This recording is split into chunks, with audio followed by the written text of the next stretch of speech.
திராவிட முன்னேற்ற கழக தலைவர் அவர் சிந்தையில் உதித்திட்ட வடசென்னை வளர்ச்சி திட்டத்தை முழுமையாக இன்றைக்கு முடக்கி வைத்திருக்கிறார்கள்.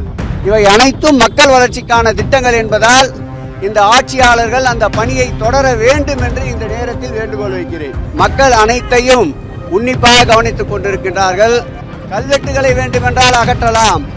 மக்களுடைய இதய சிம்மாசனத்திலே குடியிருக்கின்ற மாண்புமிகு தமிழக முதல்வருடைய பெயரை எதை வைத்து அகற்றுவார்கள், எதை வைத்து நீக்குவார்கள்?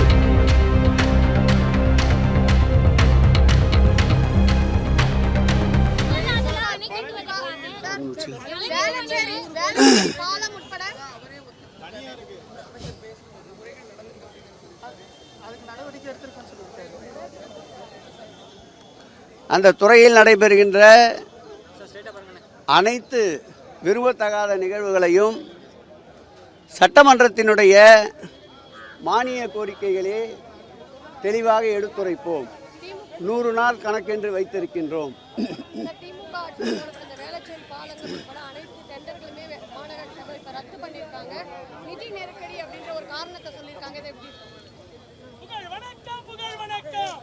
சென்னையை பொறுத்தளவில் வளர்ச்சி திட்டங்கள் என்ற வகையிலே சென்னை பெருநகர மாநகராட்சி மேற்கொண்ட 800 கோடிக்கும் மேலான வளர்ச்சி திட்ட பணிகளை ரத்து செய்திருக்கின்றார்கள். ரத்து செய்யப்பட்ட பணிகளை மீண்டும் எப்பொழுது ஒப்பந்தம் கோரப்பட்டு மக்களுடைய அடிப்படை தேவைகளுக்கு இன்றியமையாத பணிகள் என்பதை உணர்ந்து வெகு விரைவில் அந்த பணிகளை மக்கள் பயன்பாட்டிற்கு கொண்டு வர வேண்டும். மாண்புமிகு திராவிட மாடல் ஆட்சியுடைய நாயகன் எங்கள் உயிரினும் மேலான திராவிட முன்னேற்ற கழக தலைவர் அவர் சிந்தையில் உதித்திட்ட வடசென்னை வளர்ச்சி திட்டத்தை முழுமையாக இன்றைக்கு முடக்கி வைத்திருக்கிறார்கள். அந்த ஒவ்வொரு திட்டமும் ஏழை எளிய மக்களுடைய அன்றாட வாழ்க்கையில் பின்னி பிணைந்திருக்கின்ற திட்டங்கள்.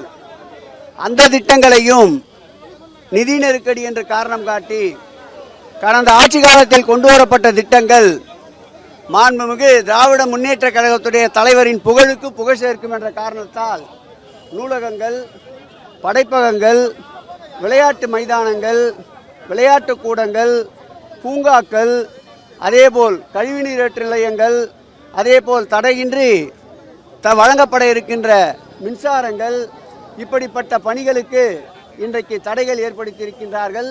இவை அனைத்தும் மக்கள் வளர்ச்சிக்கான திட்டங்கள் என்பதால் இந்த ஆட்சியாளர்கள் அந்த பணியை தொடர வேண்டும் என்று இந்த நேரத்தில் வேண்டுகோள் வைக்கிறேன்.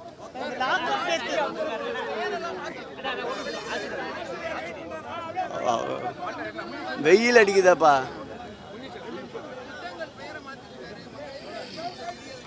அது காழ்ப்புணர்ச்சியை காட்டுகிறது. மக்கள் அனைத்தையும் உன்னிப்பாக கவனித்துக் கொண்டிருக்கின்றார்கள். உதாரணத்திற்கு சொல்ல வேண்டும் என்றால் மயிலாடி பூங்காவில் அமைக்கப்பட்டிருந்த கல்வெட்டு அவர் துணை முதலமைச்சராக இருந்தபோது திறக்கப்பட்ட கல்வெட்டு. அந்த மயிலாடி பூங்காவுடைய கல்வெட்டை 2 நாட்களுக்கு முன்பு அகற்றியிருக்கிறார்கள். அதேபோல் ராயபுரம் மண்டலம் 5 எதிரிலே இருக்கின்ற முதல்வர் திருமண மாளிகையிலே பதிக்கப்பட்டிருந்த 2 கல்வெட்டுகளையும் அகற்றியிருக்கின்றார்கள். இப்படி கல்வெட்டுகளை அகற்றுவதால் மாண்புமிகு திராவிட முன்னேற்ற கழக தலைவருடைய புகழ் பணிகளை என்னாலும் மறைக்க முடியாது. கல்வெட்டுகளை வேண்டுமென்றால் அகற்றலாம். மக்களுடைய இதய சிம்மாசனத்திலே குடியிருக்கின்ற மாண்புமிகு தமிழக முதல்வருடைய பெயரை எதை வைத்து அகற்றுவார்கள், எதை வைத்து நீக்குவார்கள்? ஆகவே இந்த காழ்ப்புணர்ச்சியை மக்கள் உன்னிப்பாக கவனித்துக் கொண்டிருக்கின்றார்கள். தகுந்த பாடம் விரைவில் கற்பிப்பார்கள்.